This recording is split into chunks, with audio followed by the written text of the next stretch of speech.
Hello, everyone, and welcome to another episode of Home and Away, a podcast devoted to all things in and around the world of sport in Kansas City soccer. I am Drew Vanderplu, joined once again, as always, by my good friend Cody Welton. This week on the podcast, we decided it was too depressing to discuss the second half capitulation in Chicago last week, and decided to take a week off, hoping for something more positive to discuss regarding the on-field performance of Sporting Kansas City, and boy, are we glad we did.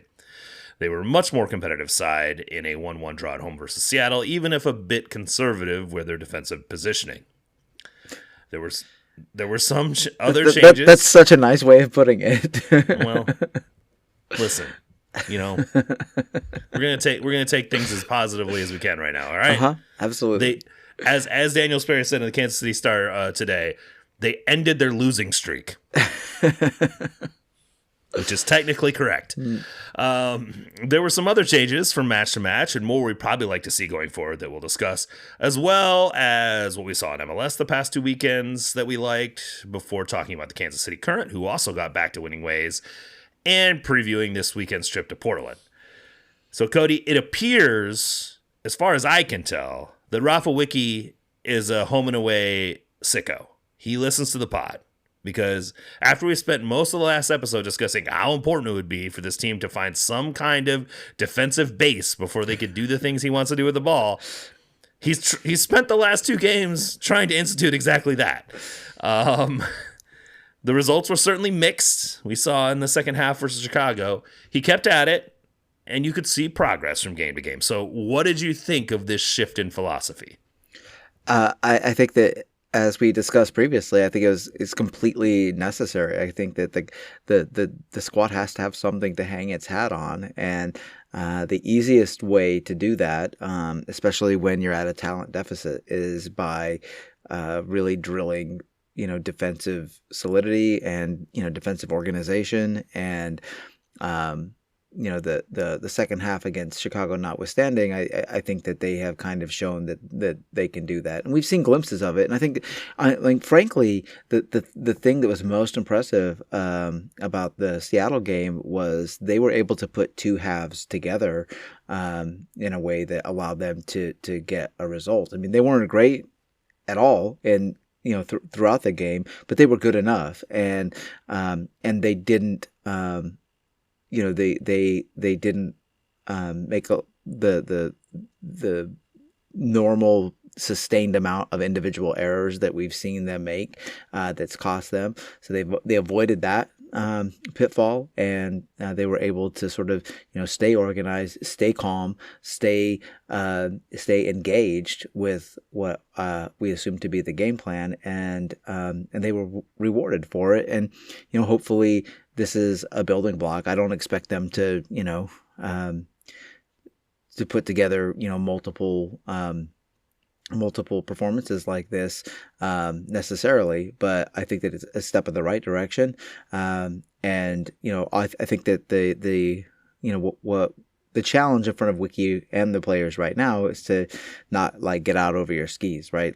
It's tempting, going to face Portland. It's tempting to think, oh, this is a team that they should compete against and maybe loosen the reins. And I would say no. I would be fine with them playing a similarly, conservative and really measured game plan like the one that they played against Seattle, because I think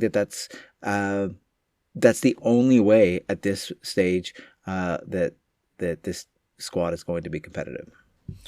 Well, and you've only done it for 3 out of 4 halves that you've tried it. Right. There needs to be more time spent honing this and getting a run of performances of competence, of semi-competence even, let's call it that.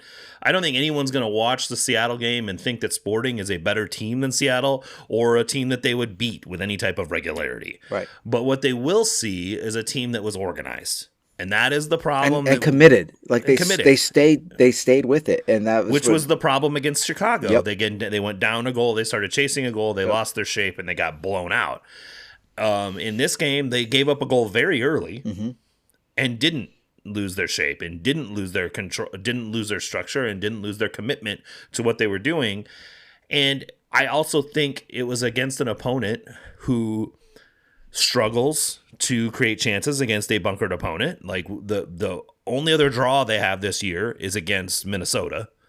They have a loss at the very beginning of the season to RSL. I'm not sure you can take much away with that. And the only other loss they have this year is against Tigres. So this is a very good team, but it is also a team that did struggle to break Sporting down and took a lot of poor quality shots. And it looked a lot like the Sporting Kansas City teams of Peter Vermees over the last like 6 or 7 years, where they can be dynamic if you give them space, but if you don't give them space, they struggle. And that organization worked out very well, and that commitment to maintaining it did eventually frustrate them to where they just kept banging bad shots, and Sporting did start to get turnovers and did start to get some joy and created some chances. Like I said, no one's going to look at these two teams and go Sporting is going to get the better of Seattle half the time. What they are going to look at is Sporting creating high-quality chances as their confidence built up. They're not going to create 40 of them a game, but they did create more than we had seen of late. And it was as they sort of built into the game, their confidence started to grow. They maintained their level of organization. And then you started to see them actually challenge the goal a little bit as well. And I think that was the point that we were trying to make a couple of weeks ago, where if you can't build some level of confidence in the players on the field that they are competing in the game in some way, it's very difficult to get to a point to where they can score goals. And I know it's weird to say that, you know, a defensive base is how you score, but it's how you keep players engaged. And what we saw at the end of the at the end of the Chicago game, not even at the end, after the second goal in the Chicago game, was a team that gave up.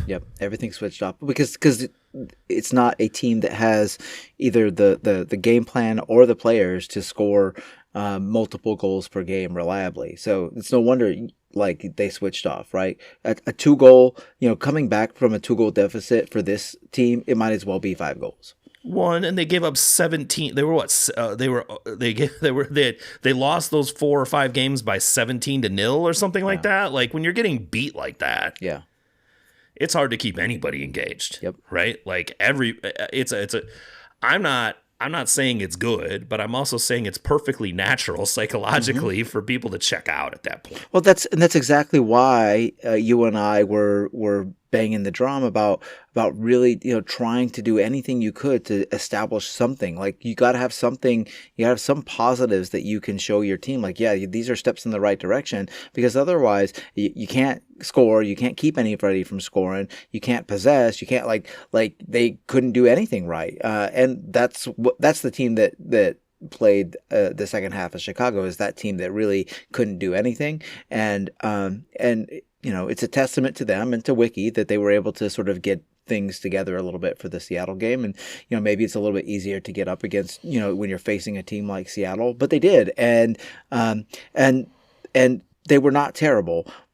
They could have been a lot better. And I still have a lot of concerns about, you know, the instruction that the team is getting, you know, specifically with regard to attacks and counterattacks, specifically given the game state that they experienced over the past weekend. I thought that they, frankly, left chances on the table because they were too tentative and too conservative and kept pulling the ball back. I felt like I was watching Vermees' team, right? Like just pull the ball back instead of. Do you think that's instruction, or do you think that's just a bunch of guys who are a little gun shy right now? I think it happens enough that I think it's instruction. I think that controlling the game through possession is something that Wiki wants to do at least eventually. And so I think that this is not a team that has the athletes or the depth to get into track meets, right? And so I think that there is an element that he wants, when they have the opportunity slow things down, possess the ball a little bit, regain some footing in the match. But they can't beat pressure either. So like, no shit. You're just inviting pressure closer to your goal. I totally agree with you. I'm just saying what I think Wiki thinks. I understand why Arsenal does that, right? But it doesn't right. make any fucking sense to why Sporting Kansas City would do that. I totally agree, but I turned to my wife, I don't know, probably the second or third time they withdrew on a counterattack, and I said, Capita, who was counterpressing really well in the game against Seattle, like created several turnovers in Seattle's defensive third, and it went all the way back to the goalkeeper. And I asked her, I said, would they counterattack? Does it look like they have a plan to you? And she said, no. And I said, you're right. Yeah. I said, like I watch them all the time, and they get the ball, and it's like, they don't know what to fucking do with it, and that is coaching, and you can coach, defensive organization and solidity, and couple that with counterattacking patterns of play, and that doesn't seem to be a point of emphasis at this point. Typically, a team that plays against the ball, dude, relishes you would think in those so. types of turnovers. You would think so, and look, man, and this. It also bugs me that we keep seeing Shapi Suleimanov playing a lot of minutes, because he is not that guy. And if you put Harris and Capita on either side of Decky, all of a sudden, like, you start to see some real counterattacking potential in the team. I will say, I think Shapi was decent against Seattle. Like, he was a decent player, but he does go backwards a lot. We know that. That's all he does, man. Like, that's all. Yeah, I mean, there was one point where he actually had the ball at his feet in space and was dribbling forward and literally looked like he was about to poop his pants. Like, he didn't know what to do next. And when that happens, he will stop. He will literally put his foot on the ball and wait for someone to catch up, and then pass the ball into the half space to somebody. It's so aggravating, and it is a problem. I mean, but he also can hit a shot from 30 yards that's on frame that troubles the goalkeeper, and he had several of those in this one. He also had a couple really nice set-piece deliveries in this one, which are things he's good at. I think his work rate is why he's on the field, to be completely honest. Like, that is why he's on the field. And he was very active in this game and did create XG and XGOT in this game. So from that perspective, but not, like I said, this is an aberration, right? Like, this is a 1 out of 10 game for Shapi. So yeah, while I have to admit that I think he was probably his best version of himself in this one, it is unlikely that we are going to see this version of him for several games again. Right. And that is the issue that you have. I don't know. When I saw the sub pattern, I was intrigued because I think Calvin Harris is much more interesting as a late sub than he is as a starter. I don't disagree. But I think that is that's a next season luxury type of thing. Well, I mean, luxury in what way? I mean, this team's not winning anything this year. Sure. I just don't think if you're trying to be defensively solid for 60 minutes and then bring on the guy that can stretch the opponent afterward, I sort of understand this philosophy. Sure. I don't think Wiki's expecting much offensive creation in the first hour with this tactic. Oh, good, because he's not getting it. So, well, I mean, but they don't have the players. We know this. They do. They do not. Their best opportunity is to play in the game, grow confidence over time, and then start to trouble the goal as the opponent gets tired. So that is literally their best opportunity. One thing we saw, and it's something that we've sort of mentioned in the past, and it's how Sporting Kansas City got their goal is utilizing the press a little bit. You got all these young players. You've got, players who are at a talent deficit. The way that you sort of equalize the playing field, other than bunkering and countering, is by, maybe selectively using the high press, and they did that, and it worked. But it's always the oldest guy on the lineup that leads that high press. I mean, he's only 28. Well, was he 29 yet? No, he's only 28. But he is still the oldest guy in the start. Well, no, Stephen Cleveland was the oldest guy in the starting lineup. We'll get to him in a moment. But still, it's Manu Garcia. that does this every time. Because he's the leader. Because he's the one who knows. He's the player who knows what to do. Right. He seems to be the only one that knows what to do it. He is the absolute hub of soccer knowledge on the team. He really is. And anybody who speaks ill of that dude, he is doing like the Lord's work right now, because it's just like him. And like, I mean, Decky's a good player, but you know, Decky's good at like one thing. It's a really good thing to be good at, but it is one thing. Goals are the most important thing. But he's not adding a lot otherwise on the pitch, and Manu has to do everything. Manu is like, you know, 2 DPs in the midfield all on his own. He's just doing an insane amount of work, and I'm, you know, as a fan, I'm super grateful for him, because even, you know, the Seattle game was not his best game, but he was still the best Sporting Kansas City player by far. That's a little bit of sub-potting that you're doing right there, which I appreciate. Good stuff. Maybe. We're not going to get into it any deeper than that. Maybe. But that's what we would call it, sub-potting, right? We're not subtweeting or subtext. It is sub-potting, right? Yeah, I'm not above that. Okay. I agree. I think that, again, this tactical setup keeps Manu too far away from areas where he can do things on the ball that are notable, but also allows him to lead that pressure line at the right time and place to where he created just enough pressure that Roldan makes a bad back pass and Decky jumps all over it, and it's 1-1. Yep. And those are... I know that people are going to be like, well, that's not a chance you can rely on a whole lot. Sporting had plenty of other chances in this game. I wholeheartedly disagree. Like, you can create chances with the high press. You're not going to create back passes to your own center forward that often, but you are going to create problems for the opponent in their build-out phase. And I actually think the selective high press is more likely to do that than a regular high press. Yep. If Seattle knew that Sporting was going to high press, they would set up a build-out structure that was much more prepared to handle it.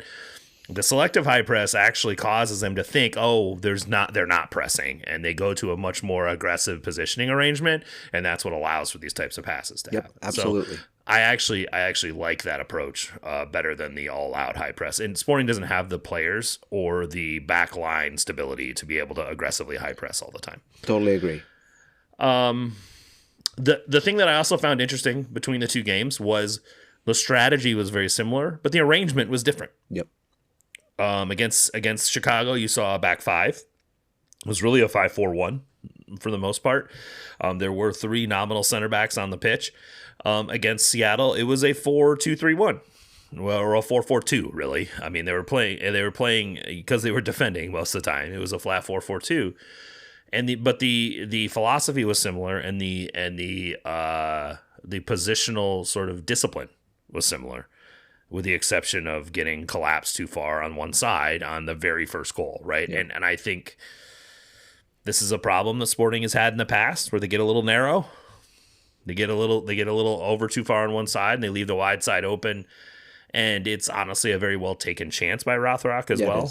And so it's one of those things, like, if you look at the XG of the goal, it's not near as high. Nope. It's just one of those things that fucking happens sometimes. Sometimes it happens. And typically you leave that wide player open anyway, because the idea is by the time the ball gets there, you're able to recover. Yep. Jake Davis doesn't really recover on the play, which is a whole separate conversation that we need to have at some point.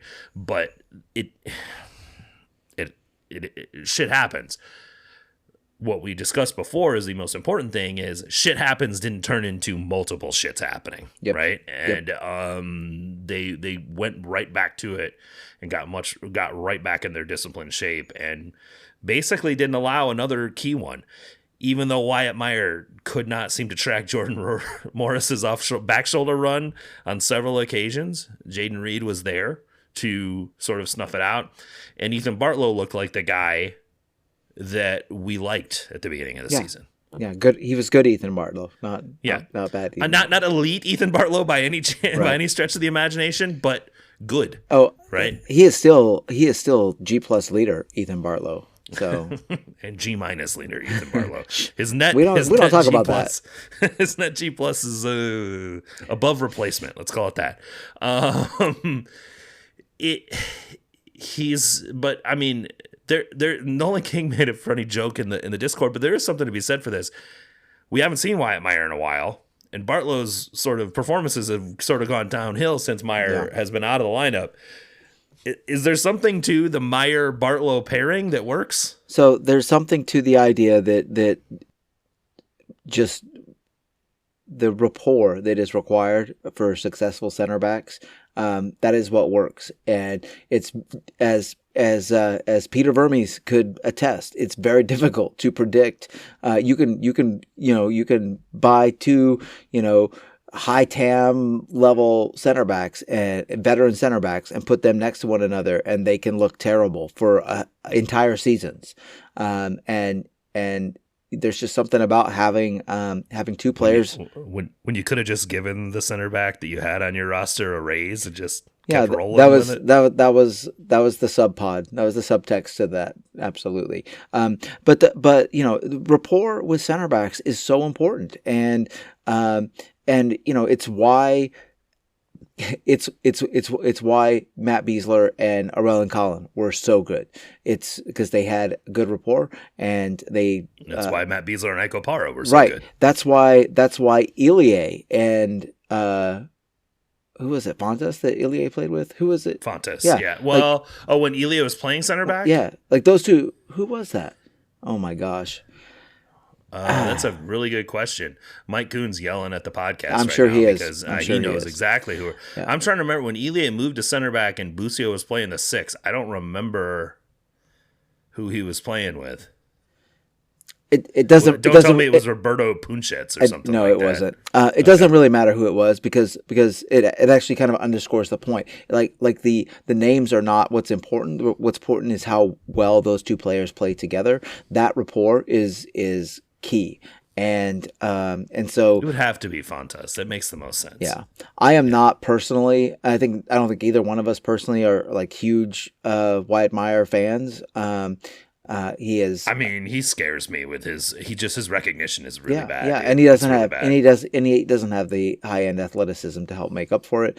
But that's neither here nor there. Like if playing those two players together is what solidifies the back line and gets results, then that's what you go with. I don't know if that works as well when Zoran Basong is playing left back as when Jaden Reed is doing, because Jaden Reed is a much more defensive minded left back. Well, right, and so and it deserves to be said too that Reed, Meyer, Bartlow, LBJ, and Bartlett were all super defensive, and against Seattle. In their heat maps are all in the defensive half. They hardly got forward at all. And then you can even put, Jake Davis into that, where he did get forward a little bit, but he spent a lot of time in his own defensive half. I think that a lot of that was intentional, right? A lot of that is to sort of, steady the boat and to really, make it a solid defensive showing, so that you have something to build upon. That's what I'm hoping, and I think that's what you're hoping as well. Is that's sort of where the place goes from here. It does appear that it was Fontes for the most part that he was playing with. That makes sense. So that makes the most sense. Yeah. I don't know why we brain hold that whole situation, but it happens. We are old people. I said Fontes, so you did. I only had a partial brain hole. Yeah. I was like, was it Fontes? Yeah. I was like, who was out? Was it Isimat Marine that was injured? I don't remember who was injured that caused Ilie, or was he just bad? That could have been it too. Could have been either. I've brain hold a lot of those seasons because they were not that exciting in several ways. I think that regardless, if we go back to sort of the structure and the ideas, I am warmed by the fact that they were able to take a structure that was very successful for the first half against Chicago. Not very successful. It was successful at eliminating chances created against That's the biggest issue this team has had. They give up way too much XG. Their XGA is terrible. Yeah. It was very good at eliminating that. Legendarily terrible. It's legendarily terrible. Well, and XGD as well. Yeah. Their XGD and their XGA have been terrible, like historically terrible. This created a sort of more solid base, and in the first half against Chicago, it worked until they capitulated and just sort of fell apart in the second half. And then in 2 halves against Seattle, while they did not win the XGD battle against Seattle, they were much more competitive, and they didn't give up 3+ XG. Right. So I think, and in this season with these players, that's a win. Well, certainly it is a sign of progress from where they were, right? Yep. And we're not. I don't want to silver linings this too much, but and actually, what I'm about to say is a big but. The big but, quote unquote, is can they continue to do this kind of thing in consecutive games?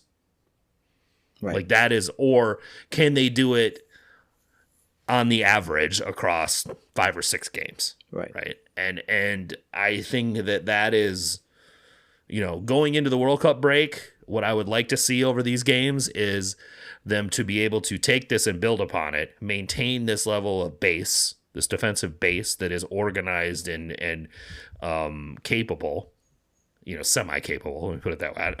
This team's never going to be, confused for an elite defensive team, but semi-competitive. And then can they take that and continue to build and iterate upon that and create some consistency? That is what we would like to see. We're 3 out of 4 halves at this point. Yeah. Which is good, but we don't have enough of a data set to believe that this is viable over the long term. Yeah. And this team wasn't hyper terrible for the first 3 or 4 games of the season, and then everyone got film on them, and they did become hyper terrible. So this is a different philosophy, and I mean, I think we can all agree that Seattle didn't really look very in it in this game. Like they were in second gear most of this game. So what happens across a larger sample size of matches? That will be the telling part of this. But I do think it is the right direction for Wiki to be taking. And I'm glad that the team is buying in. That shows that he hasn't lost the locker room. And it shows that he is being pragmatic about the situation that he's in. Both of those, I think, are positives. Well, and the thing is that the four matches that we have before the World Cup break are Portland, at Portland, home against Galaxy, at Austin, home against Red Bulls. And this is the easiest part of this schedule, dude. Before, if you're going to string together some positive results, I'm not even saying getting points off of all those games, just positive performances to build upon. This is the time to do it, right? Because the schedule's been a little bit murderer's row, to be completely honest. Sure. Like they have been playing a lot of good teams who are all well positioned in the league right now. But they've also been absolutely fucking terrible. Right. Well, and terrible. Like a team like Chicago is a really bad matchup for Sporting Kansas City. Chicago's strengths, well, especially with Kuipers coming back, dude, he is unreal. But Austin is in some respects a very similar team to Sporting Kansas City, maybe a little bit more talent. But that's a game that you could see a result. Portland is downright awful, and so you could see a result from that. They're not awful from a talent perspective. They're just terribly coached. They have a terrible coach. Right. This is whenever anybody complains about like Wiki, it could be worse, man. It could be worse. Can I raise you a Phil Neville, please? Dude, can I raise you a Phil Neville? I would riot if my team hired that dude to coach. It would be. My God. He is Chris Armas levels bad. I mean, yeah, bad. He is, and I think when you look at Austin, I'll be interested to see how that game goes because Estevez runs a very defensive posture as well. Yeah. And I remember that was the home opener last year, wasn't it? Because you didn't show up.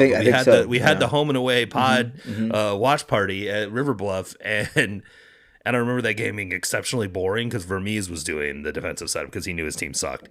And it just was like nothing happened in this game because both teams were just like, don't care about the ball, don't want to attack. Thank God Austin is not on the West Coast, because if that was a 9:30 start, I mean, you would be asleep. I might be asleep. 20 minutes in. Yeah. I don't even know if you make it 20 minutes in. I might not. I think that there are more things to talk about regarding the defensive organization, and it starts in between the pipes. It does. Stephen Cleveland gets his first start. He had been out for a little bit with an injury, so that's part of the reason why I think we haven't seen him before now. You and I have discussed at length that we don't think that Pulskamp is all of the problem in the back line, but he is certainly a problem. He's not the solution. I think that's clear. Well, yeah. I mean, he's definitely not solving anything by being there.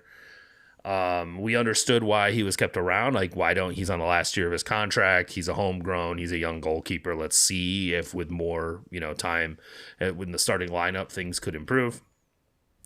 But also, let's bring in someone who could potentially compete with him. And that is how Wiki described it this week. So, I mean, Cleveland had a very good game. Had a very, very good game.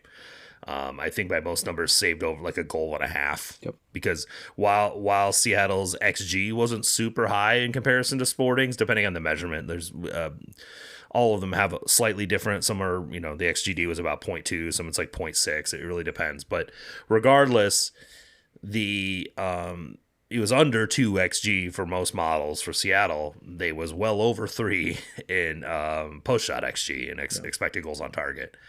And so Cleveland made some really nice saves in this game, which were great. And I liked all that. But honestly, that was not even that I was that concerned about. He brings a sense of calm. Yep. That this team desperately needs defensively, man. It's very noticeable. I just, Pulskamp, and we talked a little bit about this on the Discord. Pulskamp is just too chaotic, in my opinion. He either makes wild decisions or doesn't make a decision and then chooses way too late to make a decision. He gives up bad rebounds. We know this. There's just a variety of things that put a lot of pressure on a back line in the way that he plays. And also, like, if he calls you off, are you sure he's going to get the ball? Because he's not really good at claiming balls in the air. There's just a variety of things. Like, if I look at this as a center back, and I am playing center back with this guy, and my back line's under duress a lot, he is a problem, in my opinion. He's also a really emotional guy, and that's not necessarily a bad thing, but it a lot of it is context dependent, and if the line you're playing behind requires somebody who's got a calmer and more sort of balanced and measured demeanor, then that's what you got to go with. And I think that that's kind of where the squad finds itself. Like I still am a Pulskamp fan, right? Like I think that he has a lot of good qualities, and I think that he still has the potential to grow into a starting quality goalkeeper in the league, but I think is not what the team needs at this point, and that was really clear on Saturday. I think that the first point you made is a salient point. What he offers is not helpful to his back line. Yeah. Right. Both in the way that he plays and the way that he, quote unquote, leads the line. Right. Yep. It's so much of how you organize a back line is led through the goalkeeper, because he's the only person who can actually see everything. Yeah. Right. Absolutely. And so you're generally taking a lot of instruction from that guy. If that guy is, first of all, motherfucking you all the time because you did something wrong, as well as all over the place himself, that just creates a really anxious situation for everyone, right? And when you're dealing with a back line, who is, one, as inexperienced as this one is, and two, in a lot of cases, fairly young, I'm not sure that's helping. I don't think that type of personality is helpful in organizing those guys in an effective way and keeping them tuned in. Totally agree. It's not so much as the way the way that the instructions come across, but also those guys don't fucking believe you because half the time you're not in the right place. Yeah. So it's like there's a lot of mistrust that happens at that point, and that's like literally the worst thing that can happen. Mm-hmm. When the center backs and the goalkeeper don't trust each other and it goes both directions, that is how you see the fucking mess that has been happening with this team. And I think you're right. I don't think that John Pulskamp is personally responsible for all of it, but I don't think he's doing things that help fix it. Yep. And I think also it might be a good thing for Pulskamp to go to another place where he is, one, challenged by a goalkeeper who's really good at this, and he sees what that looks like, and two, in a different environment than what he's been in since he was 17. Yeah. You know what I mean? Like, I think that a change of scenery might be good for him to be able to make that next step. I mean, Tim Melia didn't become what Tim Melia was until he was 28, 29. That's right? That's an important thing to remember, is that Pulskamp is still really young for a soccer player because he is a goalkeeper. And so, where at other positions of the field you would expect, maybe, the progression to be a little bit further along. Like I'm not ready to like completely write off Pulskamp as a potential MLS starter, but I do think that your point is valid. It's likely not for this team, especially not in the next 3 to 5 years. And I'm not saying Stefan Cleveland's the answer for the next 3 to 5 years either. Right. What I am saying is I saw a guy who calmed things down quite a bit, which is what this team desperately needed on the back line. Right. So you need that calmness. They quit scrambling so much when bad things happened. Right. You need to foster an environment that enables development, and enables progress, and Pulskamp was not helping foster that environment. And so Cleveland, while he probably has a lower ceiling, I would imagine, but his floor is probably a lot higher and more consistent and more dependable. And I think that's really what the squad needs at this point, is just like a base layer of just like ultra consistent dependability that everybody knows that they can rely on, and then you build off of that, because it's been utter chaos to this point. So you have nothing to lose, right? By putting Cleveland in and by seeing what he can do. And what we saw, the change was kind of immediate and super noticeable. Now, obviously, it's not like Seattle had a lot of Stefan Cleveland game film that they could watch. And what are you talking about? He played for them for like 5 years. Well. Right. So Seattle was not probably the best example. I was using them as a stand-in for the league at Brian large. Schmetzer is intimately familiar with Stefan Cleveland. I promise you that. This is true. I think it's more I think they expected Pulskamp, and I think they set up a game plan for set pieces and a variety of other things based on Pulskamp, and then Stefan Cleveland was there. And he was much more prepared. And so it was actually sort of a genius stroke by Wiki to put him into this game, because you knew he'd be fired up playing against his old team, as well as they would be ill prepared for it. Like, it wasn't like Pulskamp was an injury out or something like that. He just put him in the game. So I think that if you had certain ideas in place for how you were going to trouble Pulskamp, which I think the league is quite well aware of what you do to Pulskamp. You put danger balls in the air in and around the penalty spot, he's going to struggle.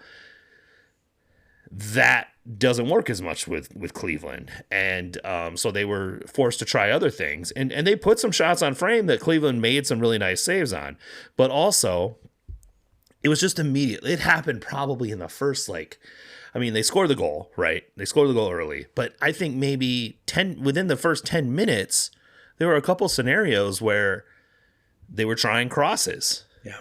And it was headed crosses, and Cleveland just stood right in front of where the ball was going to be. Yeah. And I was just reminded of what a normal goalkeeper does tracking a cross. You know what I mean? Like, he was not only in the right place, his face was pointed directly at the attacker before they even headed it, right? Yep. So, he knew he was prepared. And this is normal goalkeeper shit, but it is something that we know Pulskamp struggles with. Yeah. And Cleveland just brought sort of that calming presence. And also, your center backs calm down when they recognize the goalkeeper's in the right place a lot of the time. And they can just do their job. And even when Jordan Morris gets off their back shoulder 3 or 4 times, they have help defense from their fullback, or their goalkeeper is cutting the angle off. Sees the run, cuts the angle off. Like, that is the kind of shit that is just, it's team defending. It's something we've talked about so much that this team struggles with, is defending as a team. It's not just the individual guys whose position is defender. It's the team has defended poorly. Mm-hmm. When you watch the Seattle game, it was team defending that was competent. Yep. The defenders themselves still have gaps. They're still the same defenders. They're going to give up chances every now and then. But the group defended well, so those chances didn't turn into disasters. Well, and I think that also speaks to that sort of calming presence from Cleveland as a veteran, is that after the first goal, it wasn't high emotion pressure cooker, ratchet it up. It was back to business, right? It's back to work. And it's just amazing that the one time that we've seen him this season, like the juxtaposition between the previous game was just so stark. And everybody I know who watched the game came away thinking there was a calmness to the defending that really was helpful. And that's the kind of stuff that like we said earlier, that's the kind of stuff that you can build upon and really get a good run of defensive performances going. And eventually the idea is that the good performances become more and more common, and the poor performances become less and less common, and that's how you develop a competent squad.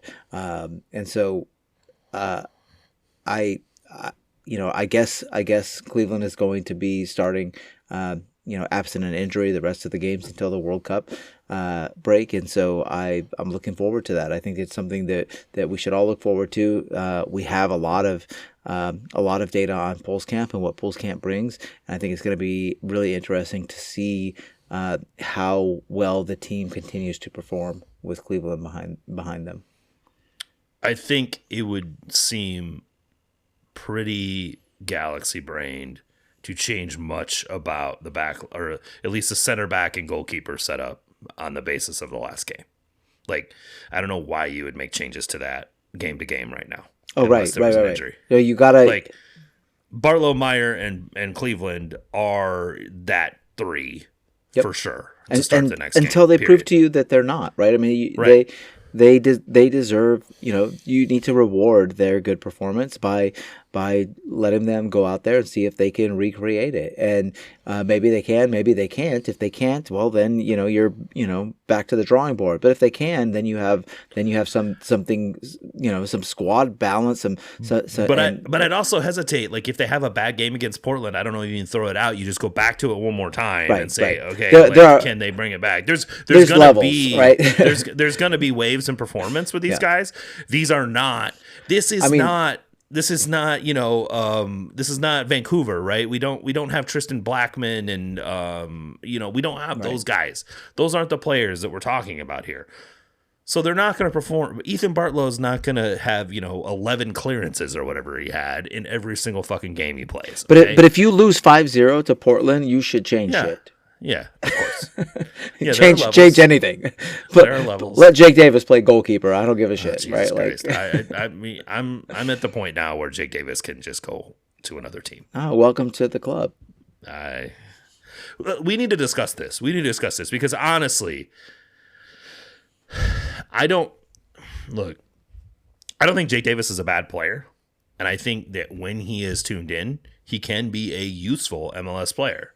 Perhaps even a 10 to 15 game starter when he is tuned in and playing to his level. This guy's a fucking head case, dude. He's a head case. You cannot rely on him to maintain his composure in any way, shape, or form. Yep. And this is a guy who's got 10,000 minutes for this club and should ostensibly be some type of like experienced leader on the field. And he's a fucking petulant little child half the time. He's a baby. Yeah.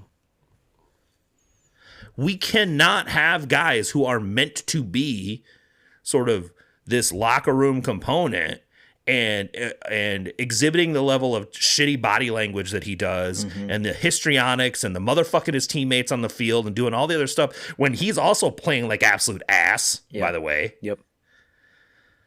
I don't know how he I mean, I assume it's injuries because Justin Reynolds is injured. That's the main reason he's on the field.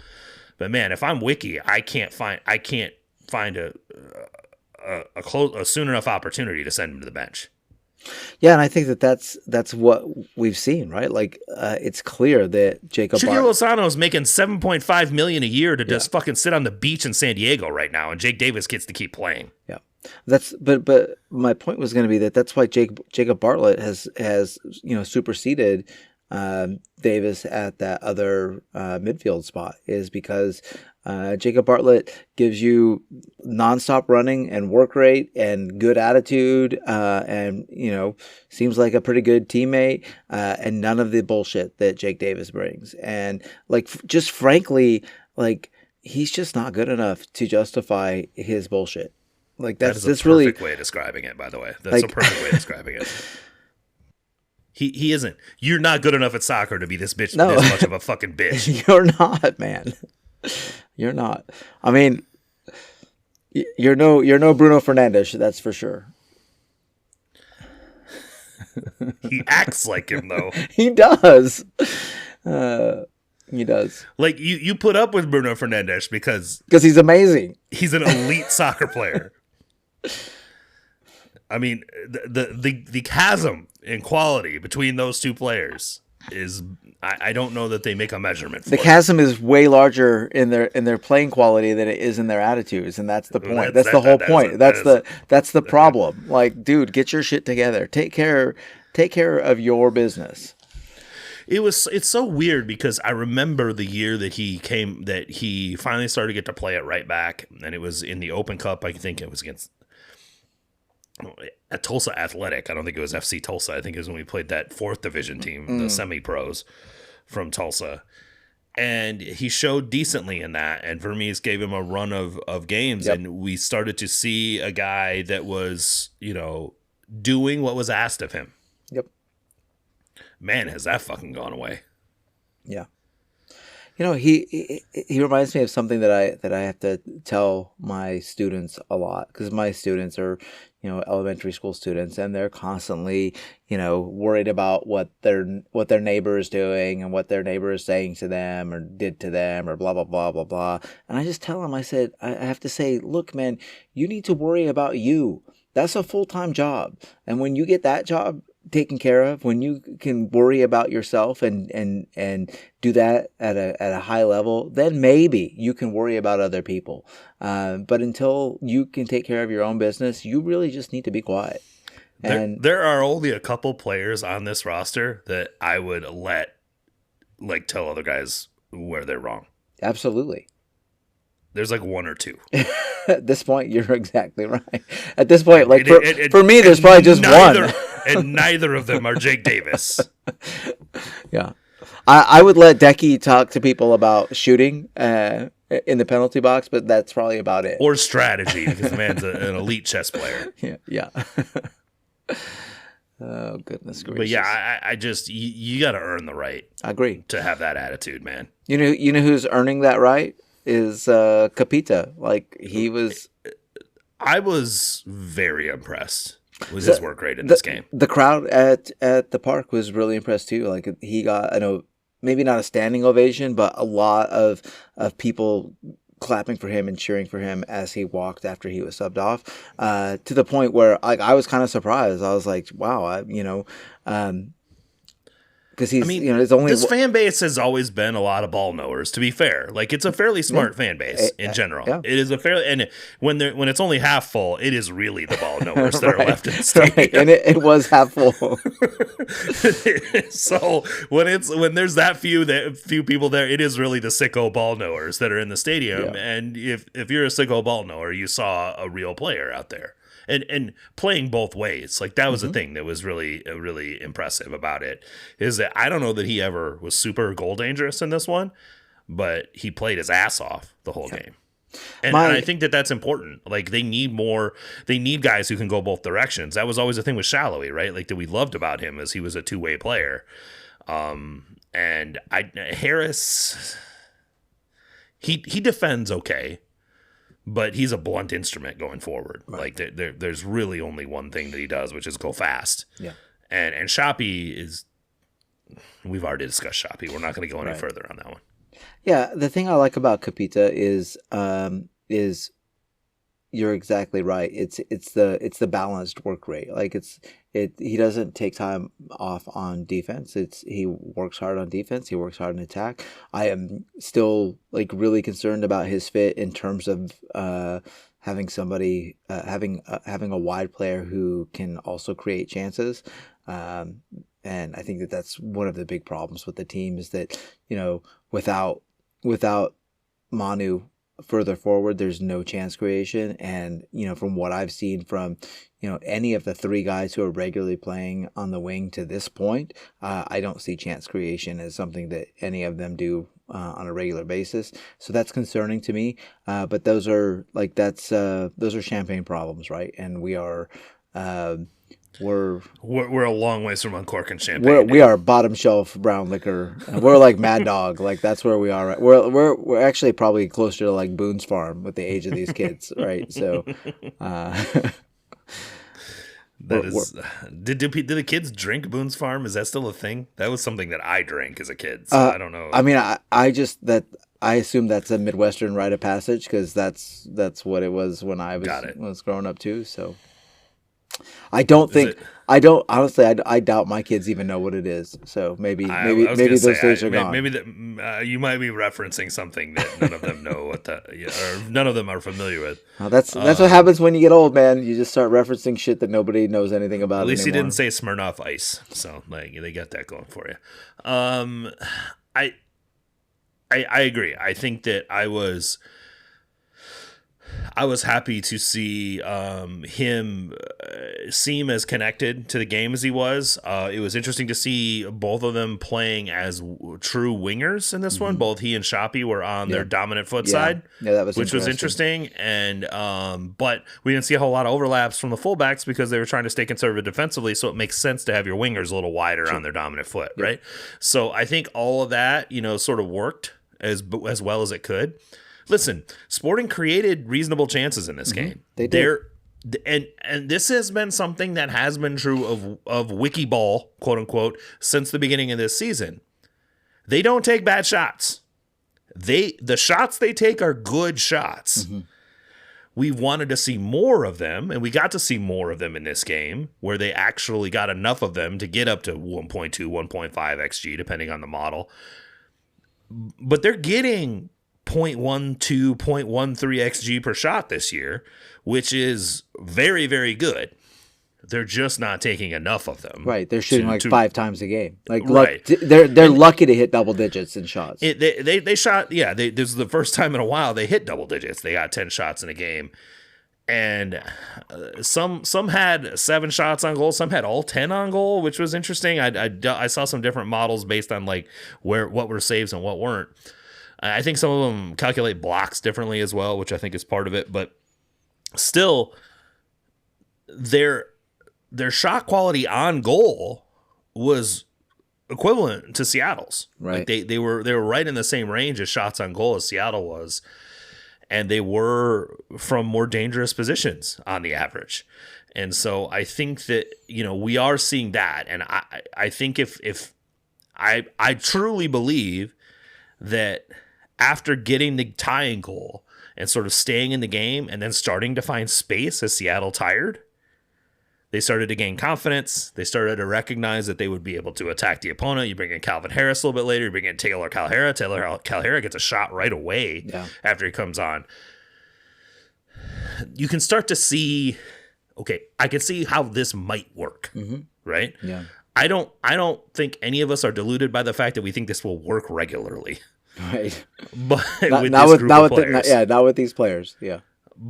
But how it might work 1 out of 3 games. Right? And this team goes from the worst team in the history of MLS to just a normally bad team. Yeah. Right? And I think that is kind of what we're hoping for and what we're hoping we're trending towards right now. They are in the position of having to claw themselves back into just sort of the realm of respectability, right? Like they are, they're just frankly they're a joke right now, and that was really driven home by all the various media coverage nationally of the team last week.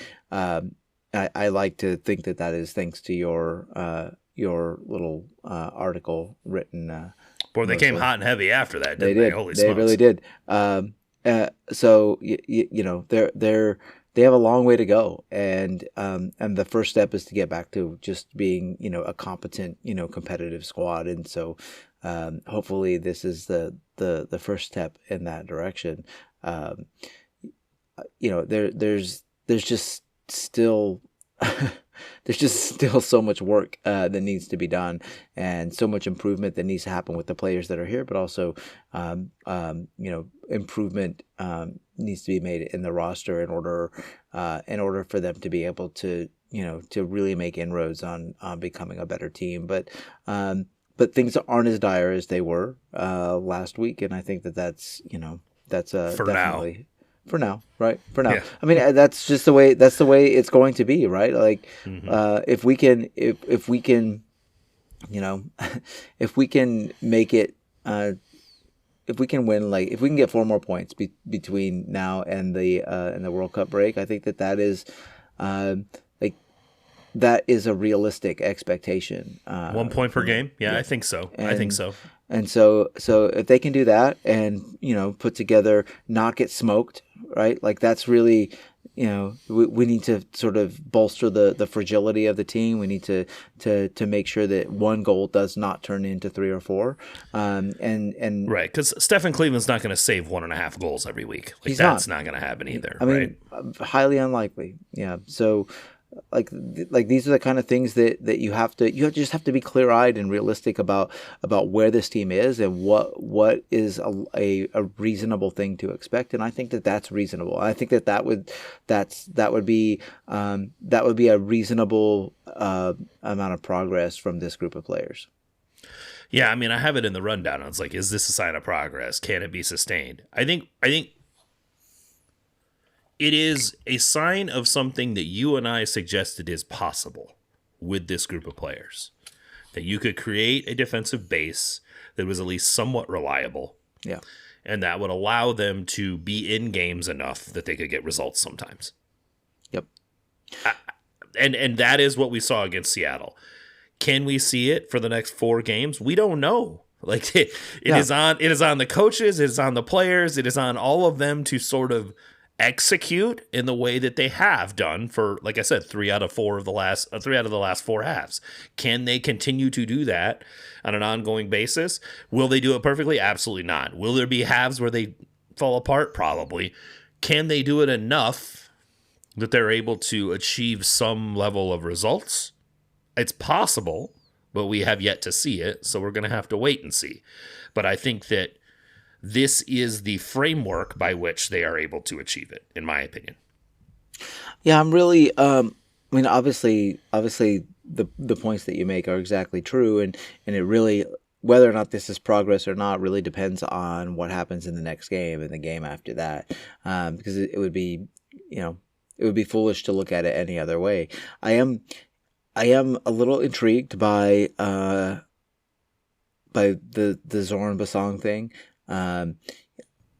I like just watching him on the sidelines, the way he carries himself, the way his teammates seem to look at him. Like they need him on the field. Like, yeah. I mean, it really seems that way. And I I can't believe I'm saying that because it's like. By the way, this is another guy that Jake Davis has gotten into it with. I'm not going to get into it any more than that, but has got into it with him. Yeah. I mean, it's Zoran freaking Basong, and I'm sitting here thinking like, I can't wait to get Basong back. And it's like, wait a second, what did you just say? But I really think that is that's going to need make a vocal leader. They really need a vocal leader. As much as Decky leads by example, which is great. And Manu's the same way. They're both like, look at what I do, not what I say. Zoe gives you both. Yep. Right, and Zoe, I'm under no delusions that Zoe is of the quality of Manu or Decky. He is not, but he is good enough to be on the field, as well as being showing you the work rate, the intensity, as well as the vocal leadership that's necessary. And this team has desperately needed it. Yeah, desperately needed an on-field leader this year. Yep. So I agree, but I also think if they send him out there too fast and then he gets injures his hamstring again. It's like, what the fuck? You know what I mean? Like, I don't think that that's helping him either. And I would, for his own benefit, I'd like to see him get to go to the World Cup with his 100%. That's way more important than this. The next 4 games for Sporting Kansas City. Exactly. But also we want him to be healthy and showing that he's healthy. So fucking Jesse Marsh, fucking guy. God, I'm more and more I know about Jesse Marsh, the more I'm just like, this fucking guy. He gave us Chris Armas. He injured Zoe Basong in camp. He's being a whiny bitch about a job that he was never going to get. Anyway, I don't need to talk about Jesse Marsh anymore. Let's talk about the kid. So here's the thing. We have been, for the longest time, bemoaning the youth development of this club. This has been an oft-discussed topic on this podcast, mostly because not I, but my podcast partner, Cody, is not a fan of how the Sporting Academy goes about player identification, how the Sporting Academy goes about player development. It really doesn't do much in youth player development. It's got U15 to U18 teams and a bunch of affiliates. So it is sort of farming out a lot of that stuff and then going, okay, we decided we like these guys, and then recruiting a bunch of guys from outside of the area. They're not that's a very, very nice way of describing what they farm it out. They allow folks to pay them to use their name and then call them affiliates I mean, it's a fact. And are more than happy to go poach players from non-affiliated. And you know what's funny teams. is if anyone from the club heard me say what I said, they'd take significant umbrage. I'm sure they would. The proof is in the pudding, though, and they have been not good for a long time. Pretty bad at developing homegrown talent. Yep. For a while, we're starting to see some players come through now, but I think also. A couple of them are from fucking Minnesota, and the other one that's from the area he's fine, but I don't think we ever were expecting him to turn into fucking Iniesta at any point, right? Like this is. I think that we have been concerned about that happening, and part of it has been how the second team was architected. The second team was architected as, I don't know, like some sort of like breeding ground for hopefully players that might become good enough to become on the first team. And so like, let's sign these 24-year-olds that might otherwise be in USL.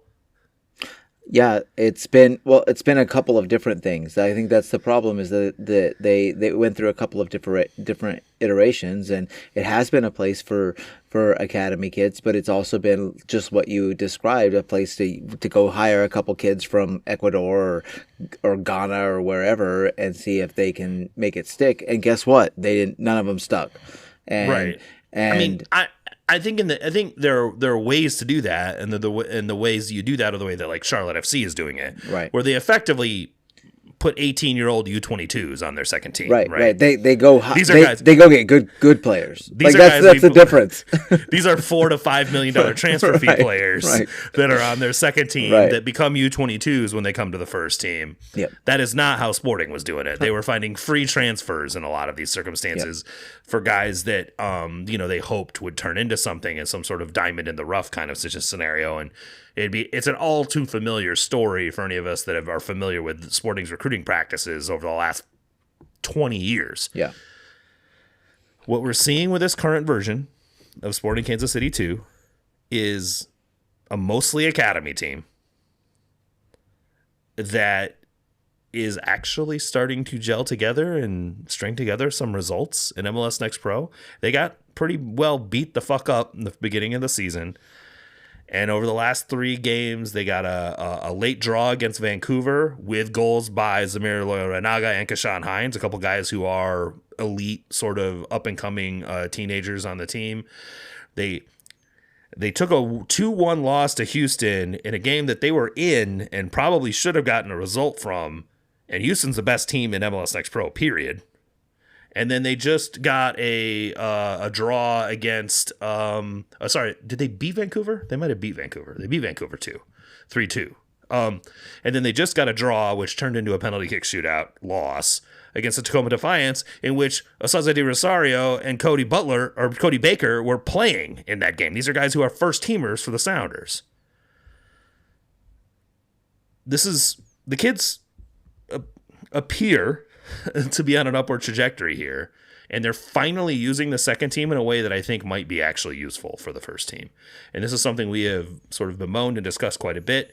One of the reasons that we believe that guys like Adri Mehmeti and Julian Hall and a lot of the Philadelphia Union players, they're able to come in as 18-year-olds, 17-year-olds and actually contribute to their first teams is because they're on a second team before that's in a professional environment that actually pushes them forward into those places.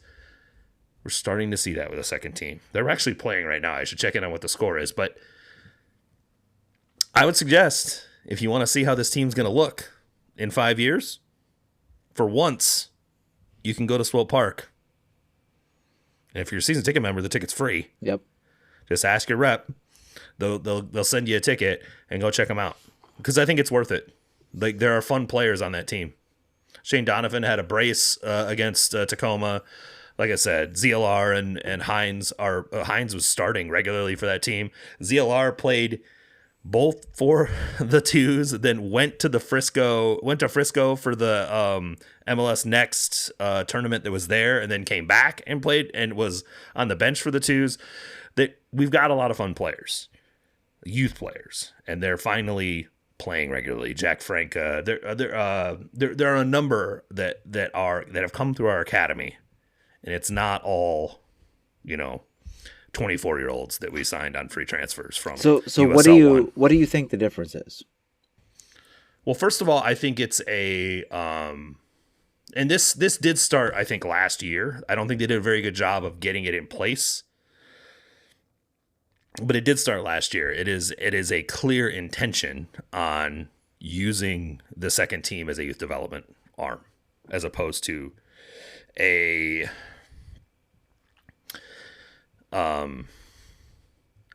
can I find this second division player diamond in the rough that might make it to the first team, or as a place that I can stash draft picks. That has happened as well. Oh yeah. It legitimately has become a thing where the only players they have are from the academy. Right. So it forces players up, and I think that's also a positive because it sort of removes those players from their academy teams, and then you're forced to start bringing in other players to bring into those academy teams. For the longest time, we had a U18, U18 teams for a fucking... It's pointless. I don't know what the fuck a U18 team's doing. That should be the twos. Yeah. That's pointless. So unless your U18 team is just a bunch of high level U16s. Right, exactly. At which point the U16s should all be U15s. Amen. And you know what I mean? Yeah, But that hasn't been the case. We've seen a lot of 17 and 18-year-olds on the U18 team, and there's no point. There's no point. If they're not clearly on a professional pathway at that point, they need to go to college or not be in soccer. That's just right. That's just and you have to be realistic with them. Yep. And I also think that because of the way that Sporting does things, they're farming out development in a lot of circumstances. Yeah. And all they're doing is taking the guys that have already been developed to a certain state and bringing them up. But that's a whole separate conversation about whether they should be running their own U13, U14 teams as well. I'm not getting into that one, but I do think that the reason that we're seeing this with the second team is a concerted effort by David Lee Down in making that team a development team. That's good news. And I would say if you get the opportunity to go check them out at Swope Park, it is actually kind of a fun time. Yeah. And I have always thought that there is enough talent in the Kansas City area, in our catchment area, however you want to phrase that, like in this area, like we shouldn't have to rely on players from the Carolinas or from Minnesota or from Michigan. Like there are good players in the KC Metro. I think there are not a lot of places for them to get good coaching in the Metro. And I think that has that's been a problem.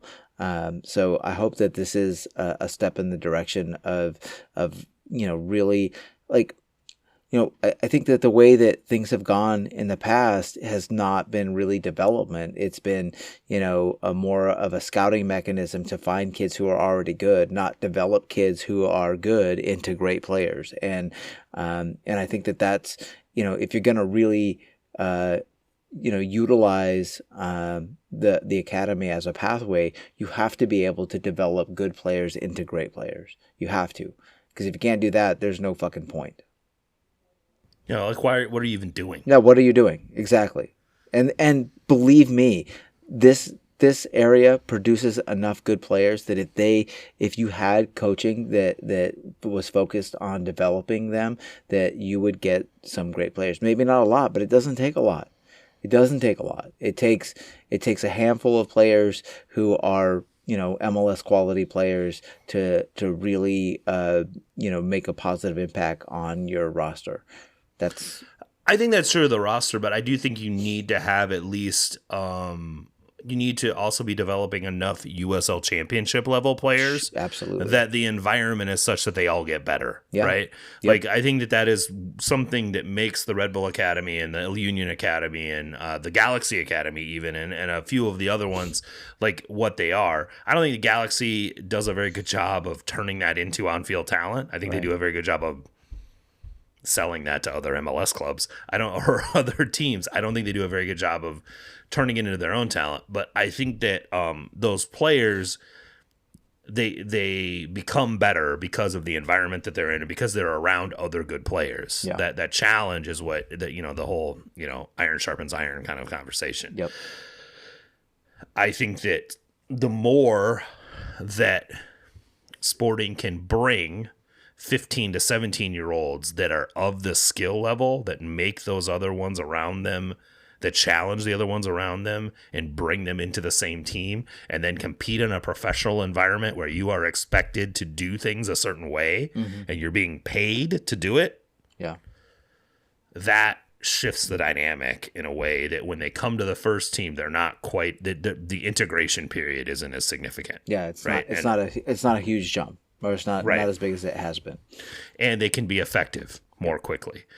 And I think that there are some players on this 2 team that will be able to do that sooner than later. But it's going to take some time. I did check in on the score, by the way. They are 0-0 at the half against Ventura County, who is another very solid team in MLS Next Pro. So we'll have to see how that one lines out. Both Hines and ZLR are on the bench. Those are the guys that I'm most excited about watching. They don't have to be the guys you're excited. Johan Ortiz is a good player. There's a number of guys on this team that I think that are worth watching. Those I don't want to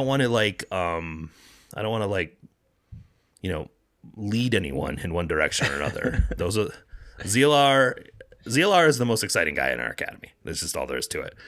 Hines I like a lot because I love a dribbly winger. It's just kind of my thing, but this team is fun and is worth checking out. So I said my piece on Sporting KC2. Okay, let's move on to potpourri. Just like your favorite Jeopardy category, we discussed a few topics in and around the Sporting Kansas City MLS soccer sphere, what we liked in MLS this weekend or last weekend. We can't choose RSL because we've said that too many times. Not choosing RSL. Xavier Gozo was fucking. He was Xavier, and so was Luna. They were both. They insane. were great. They were great. That's the last thing I'm going to say about RSL. Move on. Your turn. No, it's all Schadenfreude. Honestly, it's watching Inter Miami lose in their home stadium They still have not won in the stadium. To Orlando of all teams. While being up 3-1. Dude, it was awesome. And then, followed closely by St. Louis losing, which, is always a win for us. So, not not too being shabby. able to score. I mean, they create chances. You can't say St. Louis doesn't create chances. It's like Here Lies Beavis. He never scored. They are not good. They're not good. They really could have used Joao Klaus in this game, believe it or not. Yeah. I mean, the Schadenfreude is great because Austin is not very good. No, they're not good at all. And you lose 2-0 while creating 2x the chances. Yep. It's beautiful. It's beautiful. It is a very beautiful thing. What about you? What was your thing that you enjoyed? That I enjoyed. I mean, you kind of took the two that I was thinking about. I think that the end of the Cincinnati Fire game was super super fun. Mm-hmm. It was like super intriguing. I was able to watch that because Sporting played early, so it was nice that we got to see the full slate. We got to see the full slate of the evening games, and it was kind of wild watching Evander just sort of single handedly win a game.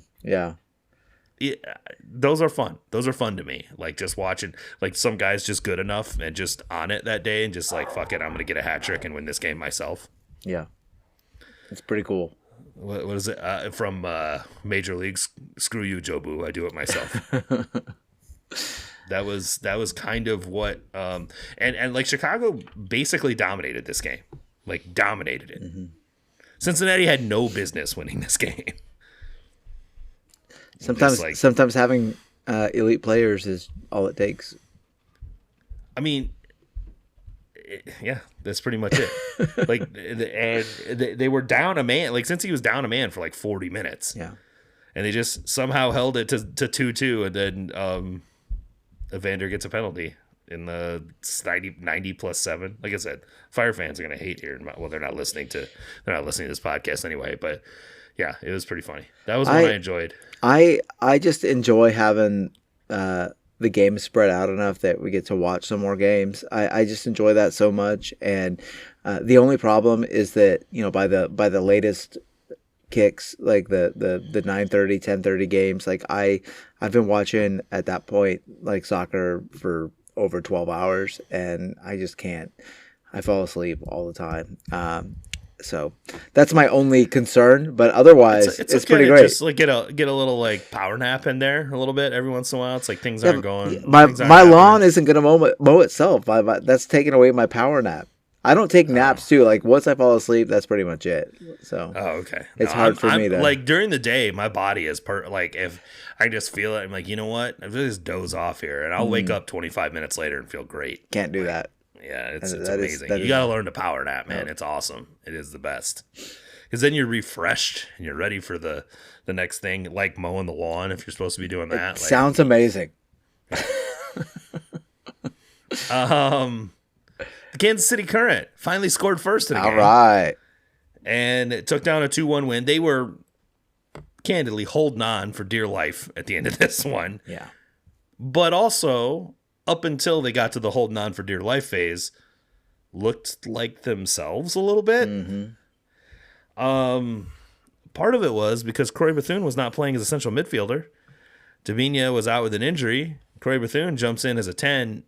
She's probably the most natural number 10 that they have on the roster. Yeah. And she certainly fucking looked like it.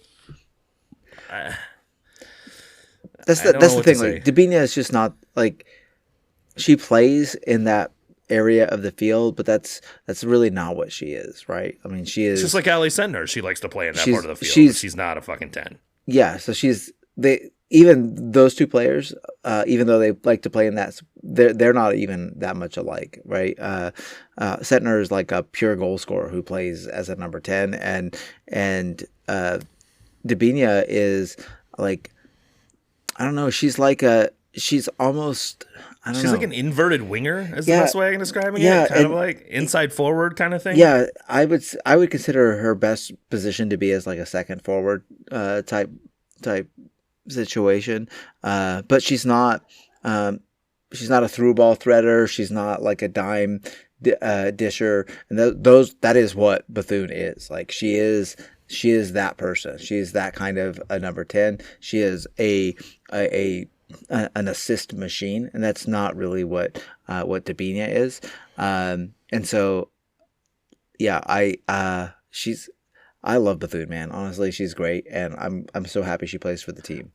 I loved her in DC. Yeah. Like that was the thing when they signed her. I was like, oh god, this team, if they can get her into a place where she can just deliver the ball, Yep. they're gonna score 1 billion goals. But because this roster is what it is, and Chris Armas is a fucking idiot, they continue to employ her as an 8, and I'm like, well, I mean, the problem is that they're like you need an 8. And where else? Like you got to have some way to get no 8s. You got to have some way to get all of your best players on the field. I would rather play Dabinia as an 8 than Croy Bethune. Ooh, wow, I don't know about that. Wow, that wow, that's a hot take. You just blew my mind. I don't even know how that would look. That honestly, okay. So actually, what I did say that I know is an extremely hot take for most people, but I know you will agree with. If they played Nancy ball with Temwa as a wingback, this team would fucking be absurd. Yeah, I could totally see that. So because you'd have Dabinia and Sentner playing as like those pocketed like dual 10/forwardy things that rotate a lot into goal scoring places, and you have Temwa who defends a lot really well anyway, just covering all the space on the left side of the field. She can do that, and it puts her in space, and that is dangerous. That's one thing I noticed. Like I realized one season when I was coaching, I had a very talented player, and the rest of my team was obviously not talented, and so I just forced a habit. I always put that player at sort of the number 10 in a 4-2-3-1 as sort of the hub, and he was great, but it was really easy for other teams to key in on him, when he played centrally like that, because the ball was always going to him. And so like it was such an easy tweak, but putting him out on the wing, like all of a sudden, like it was different. It was a different player. It changed the game, because that player who has previously had to, dribble through and around like half of the opposition was in acres of space. And it was hard to convince him to do that, but he loved it and the team loved it. And it was great. And it's just like, getting your good players, like being able to put them into space and give them freedom to work is in the attack is that's what it's all about, man. And if you can figure out how to do that, then that is where Tim was at her most frightening. Dude, she would be terrifying. When she's in space, absolutely terrifying if you put her as a wingback. She would not. She might score 30 as a wingback. Well, I mean, she would not. She would just be a wing. Like, she would not even be back. She would just like. But she does defend quite a bit. She does defend. She does defend. But can you imagine, like, like the ball's over. She's playing left wing back. The ball's over on the right hand side. Everybody's like, fighting, battling, switch. and then next thing you know, she is like completely alone, and you just switch the ball over there, and she just cooks. Because that puts her up against a fullback, right, or maybe another wingback, and she would just roast that player like constantly. That's a good idea, Drew. I like that. That's way better than your Dabinia as an 8. As a central mid. Yeah, no, I agree. The first one was a little just off the cuff and not really well thought out. I spent some time thinking about because there were jokes being made about like coaches that were available. I was like, well, if Nancy's available, I wouldn't mind Nancy ball in for the current. He's not. Obviously, it was jokes, right? It was jokes about coaches that were available. Yeah. And I think that is a system that would work really well with this setup, because it's just a bunch of ball dominant players. Yeah. Yeah. It's great. I love it. Yeah. I love it. All right. Next on the potpourri category, Kai Kamara. officially retires. I say officially because were we all waiting to hear this message or to hear this news? I don't know. Well, listen, I'm not trying to dog on Kai. He's a nice guy, but it is in the most Kai Kamara way to make sure he announced to everyone at age 41 he was no longer playing soccer. Yeah. In other words, no one would sign me. That's really what it means. He was holding out hope, but yeah. I mean, don't get me wrong. I think that he has had an amazing career. Yeah. And he came out of an absurdly terrible situation to become a great professional soccer player. Mm-hmm. I think that for all of his positives as a human being, because I do think he's an exceptional human being. Yeah. He also got him in his own way a lot of circumstances. Yeah. And that happens with the best of us too. Yep. But I think when you look at his career, Drew, I get in my own way every fucking day. I do too. Yeah, same, 100% same. So I think that I'm not throwing stones from a glass house. I think that he should be remembered positively for the things that he contributed to this league. Yeah. He's second all time in goals scored, I think now. Mm-hmm. And just an unbelievably long career where he continued to maintain some level of viability well into his later years. So, hang him up, Kai. Find you a hobby because you definitely don't like staying at home. So find you something to do because I feel like you might get stir crazy, but, congrats on a very, long and, effective career as a professional. The Mexican Federation. I've learned more and more about this over the day as I've learned. I don't know if you've seen this reporting today. Yeah, I mean, I saw it a couple dadays ago, and it's frankly bizarre. It sort of really reached a head today because Toluca is playing LAFC tonight in the second leg of their Champions Cup semifinal. And it sounds like Alexis Vega and Jesus Gallardo will not get to play in the World Cup if they show up to that game. That's hilarious. Deeply hilarious. Well, it's also sort of fucked up for those guys. Oh, I feel terrible for those guys, but it's hilarious. Way to go, Mexico. Like, how they've somehow made some fucking friendlies in early May. Yeah. Like the most important thing about preparing for the World Cup? Cup? They've made them like absolutely required attending too. Like these guys have decided in their mind if these guys play soccer together for the next month, that will help them be good in the World Cup. Yeah. And they sent them everybody. They went and talked to all the teams and they got cleared and blah blah blah blah blah. But like, come on, dude. Well, that's the background, right? And I, as I became more and more aware of the story, I'm like reading that this was something that was agreed to in the winter, like that all the clubs agreed to it in the winter. So it's kind of weird that they're all speaking out about it now. Mm-hmm. They're like, oh, I don't like this. I think actually the way that I understand kind of how this all happened was apparently Toluca got some sort of dispensation for Vega and Gallardo to play in this game. Mm. So they were going to be allowed to play in this Champions Cup semifinal and then go to camp. Mm-hmm. And Chivas got pissed off because they were without like four of their guys in their Liguilla match that they lost. Yep. And they were like, oh, whoa. I don't get to give up my players, and they don't give up their players. Oh, that's I think where great. I love it. It's very Mexican football. It's awesome. It is very Mexican football, right? They like lodged an official protest to the Federation, which is like so Mexican football. It really is. Like you could do a telenovela just on the machinations between these teams. Really could.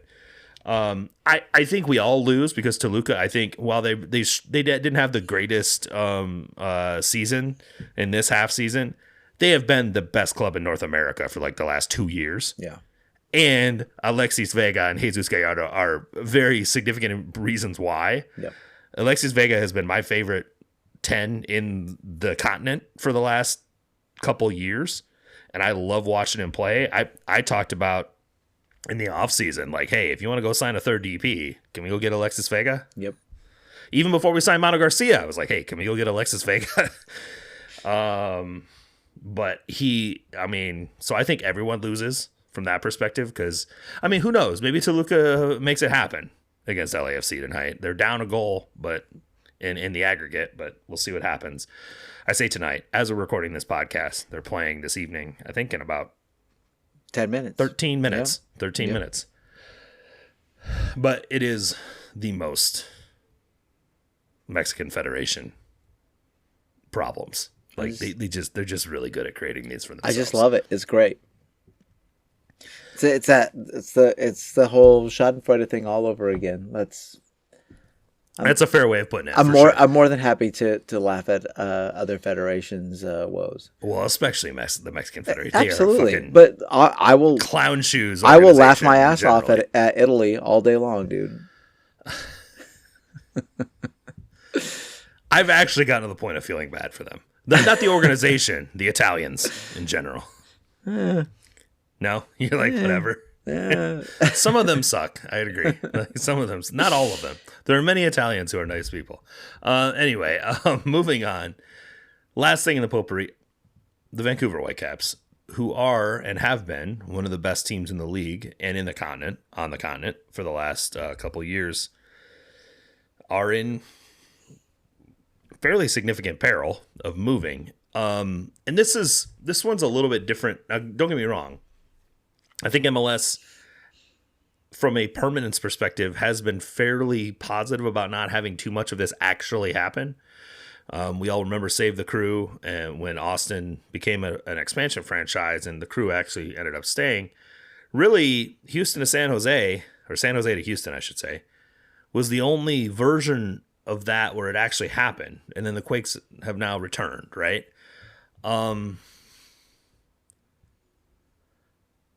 I don't know like how to like appropriately describe how big of a deal this kind of is, because the Caps existed well before a long time. They're a very storied franchise. Yeah. Moving them out of Vancouver is more than just an MLS franchise moving to another place where a guy's got a bunch of money.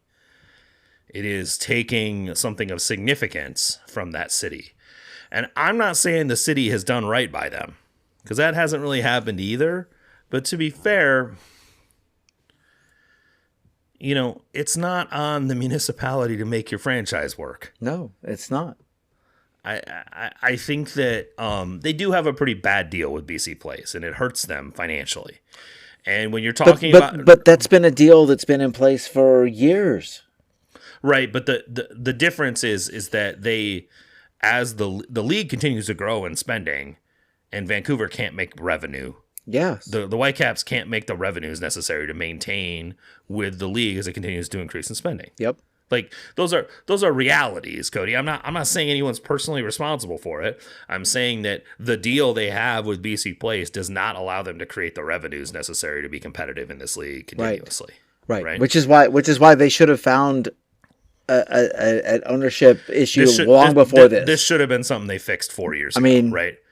Greg Kerfoot can't cry poor and act like he wants to be bought out now. Right. Like this is something he could have, if he actually gave a shit about where the franchise was long term, he could have found a buyer in 2018. Yep. But he wouldn't have made $500 million. That's the thing, right? Yeah. And so, yeah, there's definitely all of that going on. But I do think that Matt Doyle did a really good sort of description on all of this in his newsletter. And I'm not going to repeat the whole thing, because you should just subscribe to Doyle's newsletter. As much as I bristle at some of his points of view on the club we cover regularly, because we know it way better than he does, he does have really thoughtful ideas and thoughtful points on things.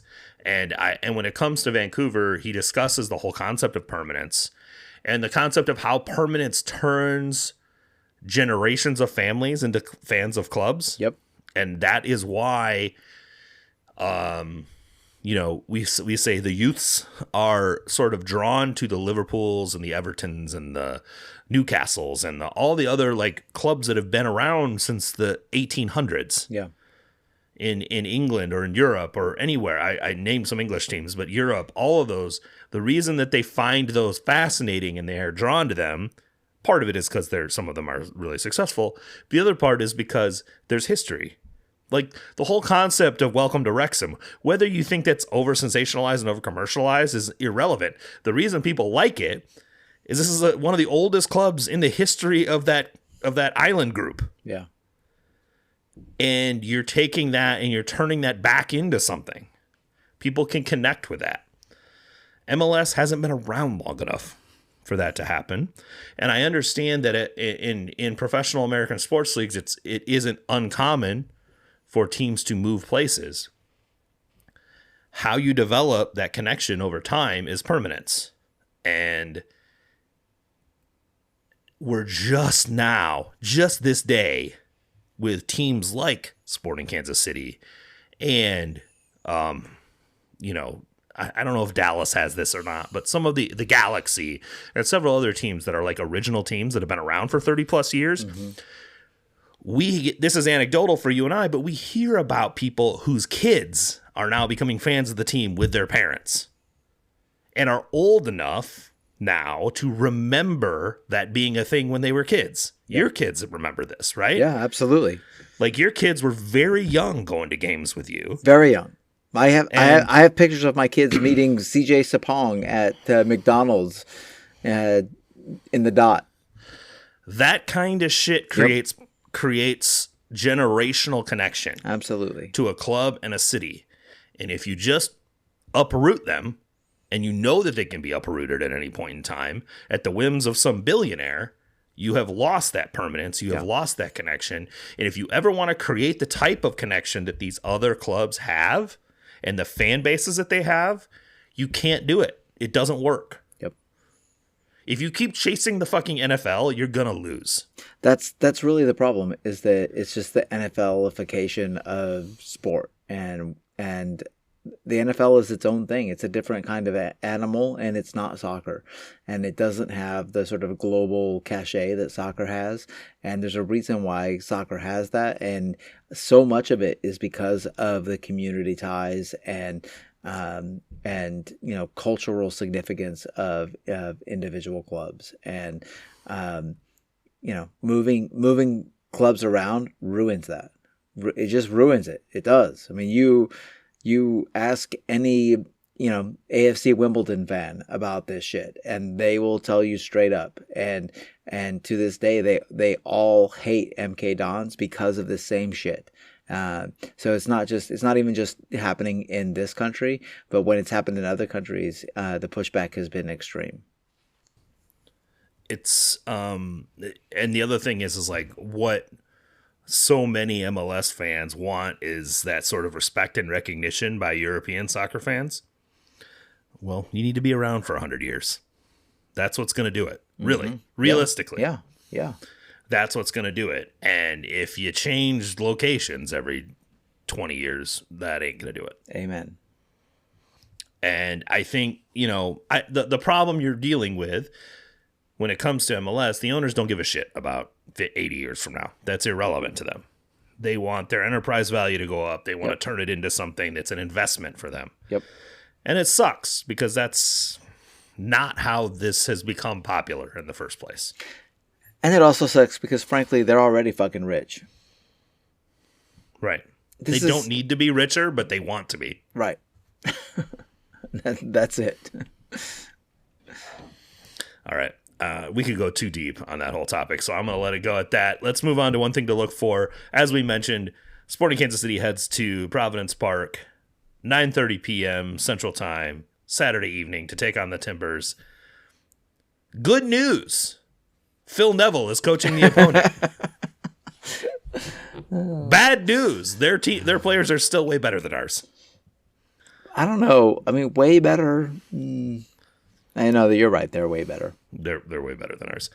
David DaCosta is maybe he's not. He's not better than Manu. No way. He's not better than Manu. No way. But that's fair. I mean, Manu and Decky are better than any players that Portland have. Honestly. Yeah. Yeah, it's true. Decky's better than Kelsey. Mm-hmm. Oh, easy. Yeah. Okay.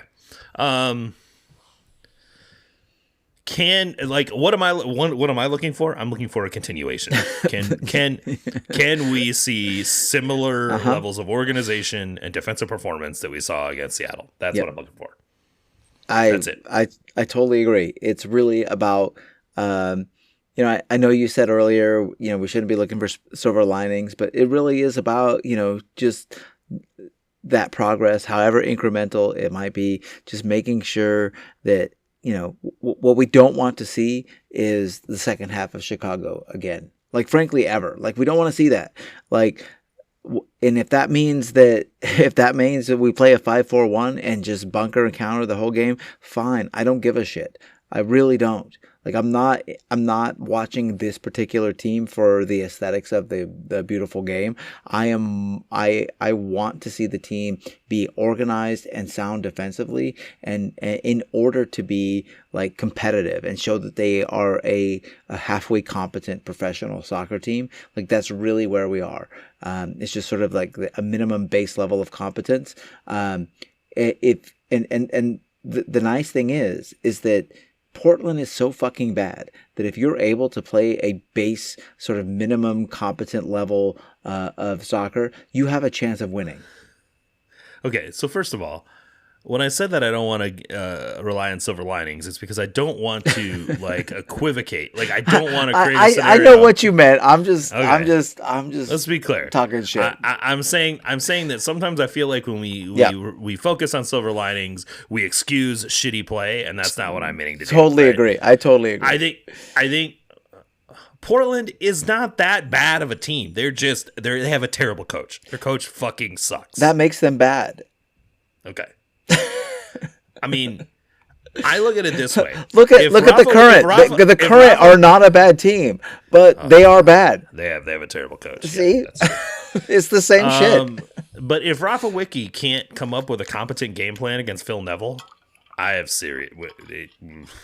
I'm going to be on the Matt Demline Wiki out bandwagon. Oh, let's go.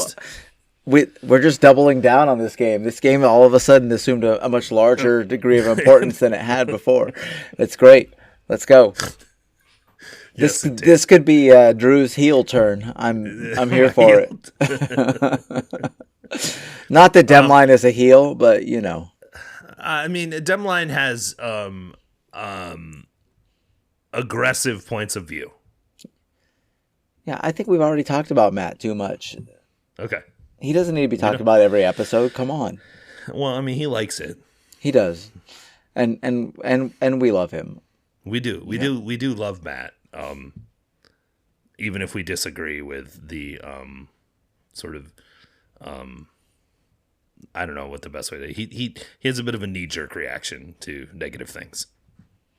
Yeah, but his perspective is well earned. Sad to say. Yeah, well, his team is just made the Champions League final, so I'm not listening to him fucking whine. That's an excellent point. That's an excellent point. We should all. And in fact, we're both going to be rooting for them to win that final. So we are 100%.